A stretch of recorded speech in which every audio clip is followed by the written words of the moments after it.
శ్రీమాత్రే నమః. అందరికి నమస్కారం అండి. ఎలా ఉన్నారు? ఏం చేస్తున్నారు? ఆ దుర్గమ్మ దయ వల్ల అందరూ సుఖ సంతోషాలతో అష్టైశ్వర్యాలతో ఉండాలని మనస్ఫూర్తిగా అమ్మను వేడుకుంటూ ఈరోజు దుర్గమ్మ యొక్క సందేశం గురించి తెలుసుకుందామండి. దుర్గమ్మ ఈరోజు చెప్పే సందేశం ఏంటంటే, బిడ్డ, ఈ ఏప్రిల్ నెలలో నీకున్న అతిపెద్ద కోరికలు, నువ్వు పొందబోతున్నటువంటి ఆ యొక్క బహుమతి ఉంది చూడు, అది చాలా గొప్పది. నీ కోరిక నెరవేరేటువంటి రోజు ఈ రోజున అస్సలు నిర్లక్ష్యం చేయవద్దు. రేపటి నెలలో నువ్వు ప్రతి ఒక్క పని కూడా చాలా జాగ్రత్తగా చేయాలి. ప్రతి ఒక్క మాటను కూడా చాలా జాగ్రత్తగా వాడాలి. అలాగే నీ సహనము, ఓపిక ఇవన్నీ కూడా నీకు రేపటి నెలలో ఆయుధాలు అవ్వబోతున్నాయి. మరి రేపటి ఎందుకు అంత ప్రత్యేకము, మరి అసలు నేనేమి నీకు ఇవ్వబోతున్నాను, ఈ విషయాన్ని కూడా తప్పకుండా చివరి వరకు విను. అప్పుడే నీకైతే పూర్తిగా అర్థమవుతుందని దుర్గమ్మ అంటున్నారండి.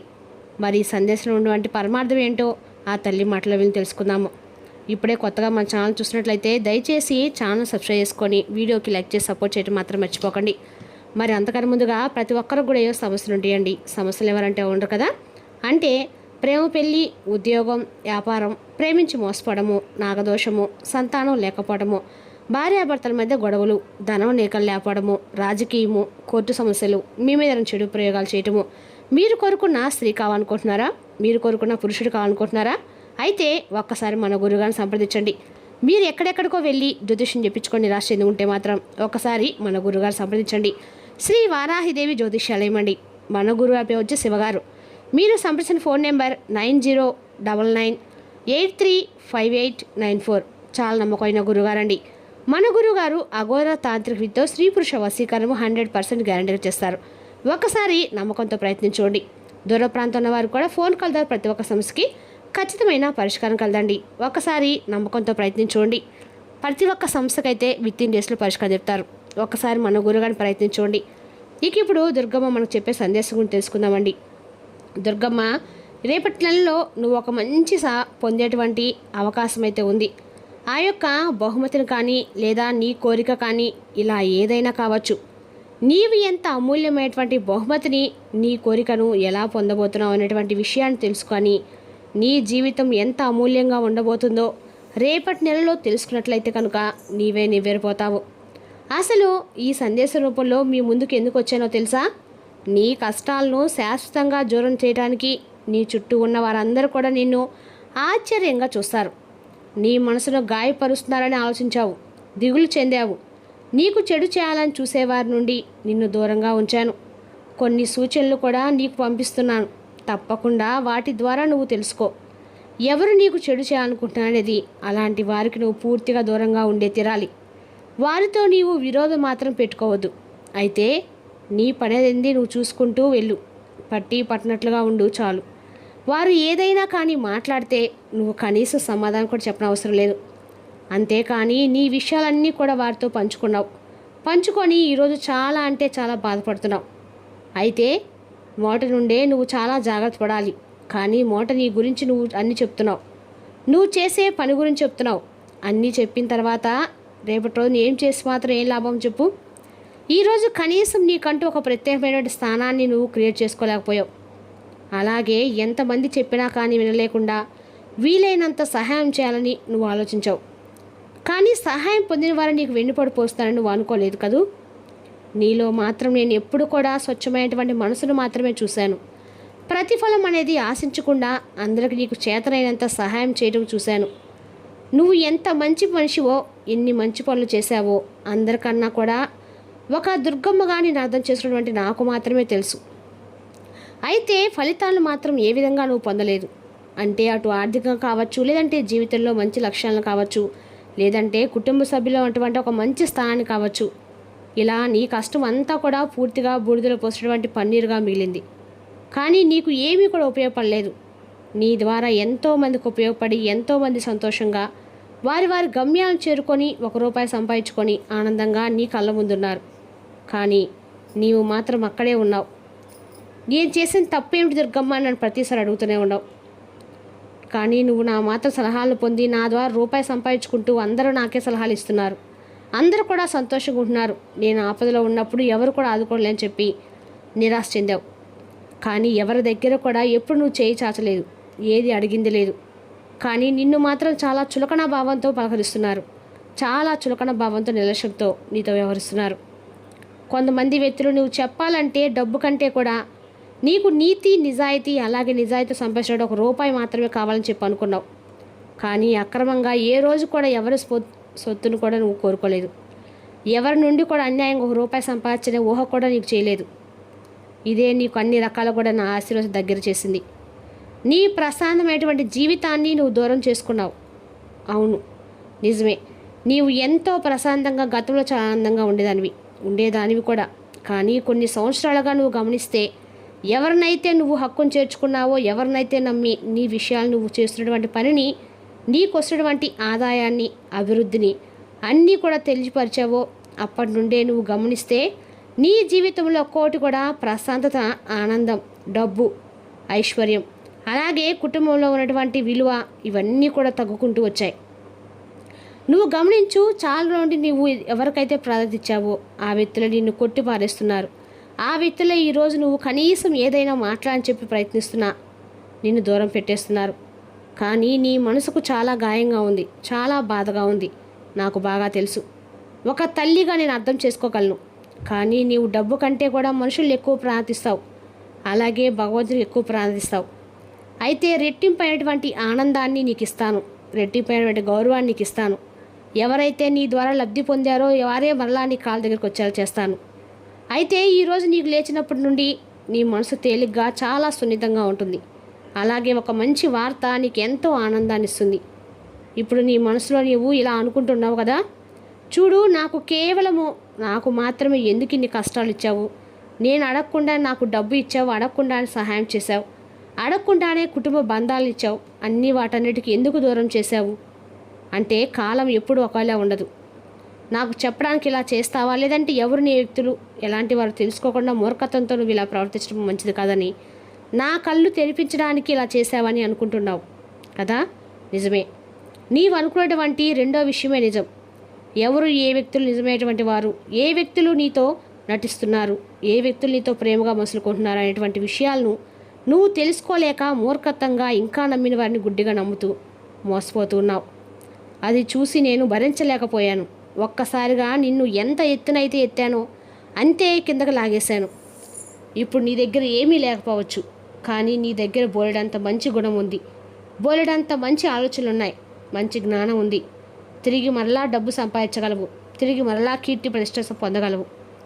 కానీ నీ జీవితంలో అత్యంత అనవసరమైనటువంటి ప్రాధాన్యత ఇస్తున్నటువంటి వ్యక్తులు మాత్రం నువ్వు దూరం చేసుకోలేవు కదా.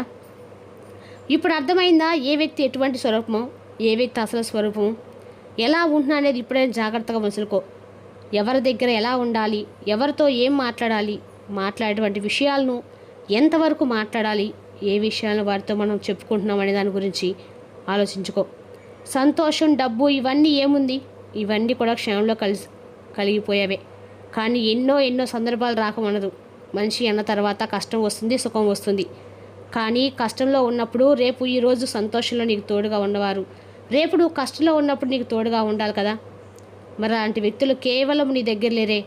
మరి అలాంటి వ్యక్తులు నువ్వు చేరదీసి చాలా నష్టపోతున్నావు. అది నేను చూడలేకపోయాను. కాబట్టే ఈరోజు నీ ముందుకు ఈ సందేశ రూపంలో వచ్చాను.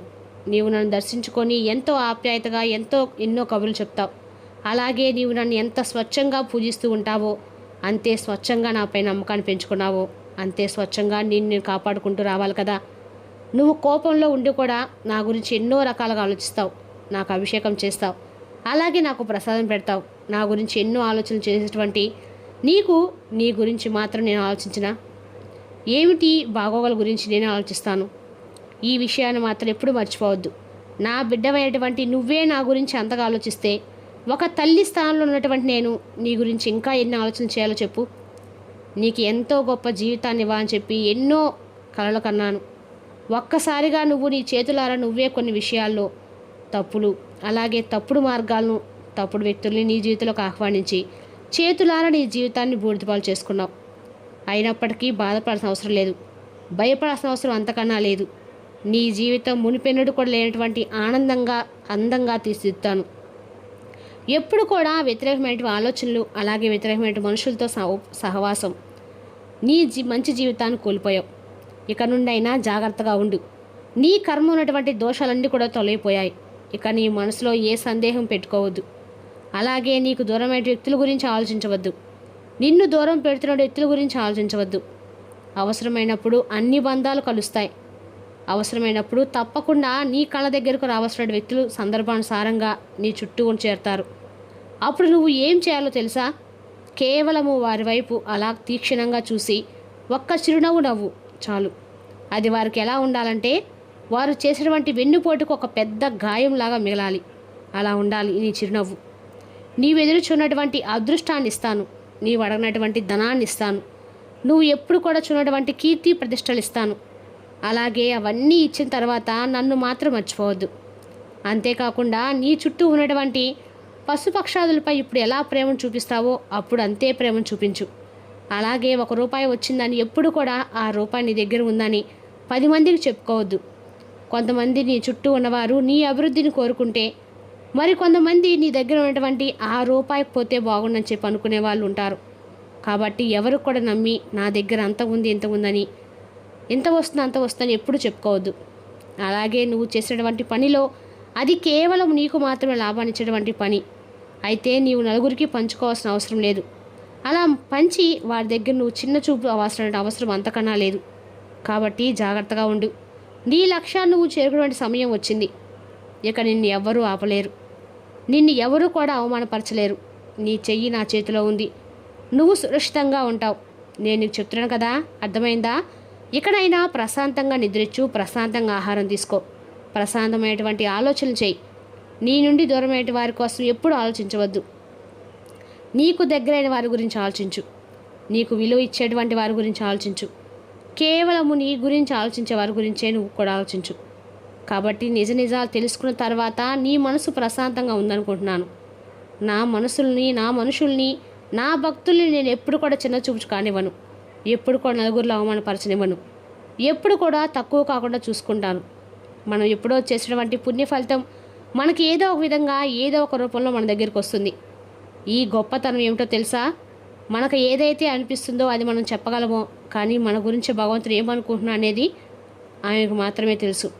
అది సందర్భానుసారంగా బయటకు వస్తుంది. మనం ఏమిటంటే మనకు మాత్రమే భగవంతుడిపై ఎక్కువ ప్రేమ ఉంది, ఆమెకు మనం ఏమీ లేదని చెప్పి అనుకుంటాం. అది కేవలం సమయానుసారంగా, అంటే సమయాన్ని బట్టి మాత్రమే బయటపడుతుంది అనమాట. మనకు అత్యంత కీలకమైనటువంటి సమయంలో ఎవరు కూడా సహాయం చేయనటువంటి కటిక దరిద్రంలో కానీ కటిక పేదరికంలో ఎదురు చూస్తూ మనకి ఇంకా ఆశలు వదులుకోవాల్సినటువంటి సమయంలో కూడా భగవంతుడు మన దగ్గరికి వస్తాడు. అది ఏ రూపంలో వస్తాడో, ఏ సహాయ రూపంలో వస్తాడో, అది ఎలా వస్తాడో మనకు తెలియదు. కాబట్టి మనం ఎప్పుడు కూడా దుర్గమ్మపై ఉన్నటువంటి నమ్మకాన్ని కోల్పోకూడదు. మన ఆత్మవిశ్వాసాన్ని మనం ఎలాగైతే కోల్పోకుండా ఉంటామో అలాగే మన హృదయంలో నిండిపోయేటువంటి ఆ తల్లిని మనం ఎప్పుడు కూడా శంకించకూడదు, ఎప్పుడు కూడా అవమానించకూడదు, అనుమానించకూడదు. ఇక ఎవరికైతే ఆహారం అవసరమో వారికి ఆహారాన్ని అందించు. రేపటి నెలలో ఎవరైతే నీ ముందు సహాయం కోసం మోకరిల్లుతారో కాళ్ళతో వారికి నీ వంతుగా సహాయం చేయి. బంధుమిత్రులతో కూడా కుటుంబ సభ్యులతో కూడా వాదనకు దిగవద్దు. మంచి మనసుతో అందరికి కూడా ప్రశాంతంగా మాట్లాడు. ఎవరి అవసరం ఉంటే వారు మాత్రమే నీ దగ్గరికి వస్తారని చెప్పి అనుకోవద్దు. నీకు అవసరం ఉన్నా లేకపోయినా బంధాలను ఎప్పుడు కూడా కోల్పోవద్దు. ఎవరు నిన్ను మోసం చేస్తారో వారిని గుర్తుంచుకో చాలు. వారికి సమయం వచ్చినప్పుడు తప్పకుండా సమాధానం ఇవ్వు చాలు. నీ తల్లిగా అన్ని బాధ్యతలు నేను తీసుకున్నాను. కాబట్టి ఇకనైనా చెడు ఆలోచనలు వదిలాయి. అలాగే నీ లక్ష్యం వైపు నువ్వు తప్పకుండా గమ్యాన్ని చేరుకునే మార్గాన్ని నేను నీకు చూపిస్తానని దుర్గమ్మ ఈ సందేశం ద్వారా పంపారండి. రేపు మరో చక్కటి సందేశంతో మళ్ళీ కలుద్దాం. స్వస్తి.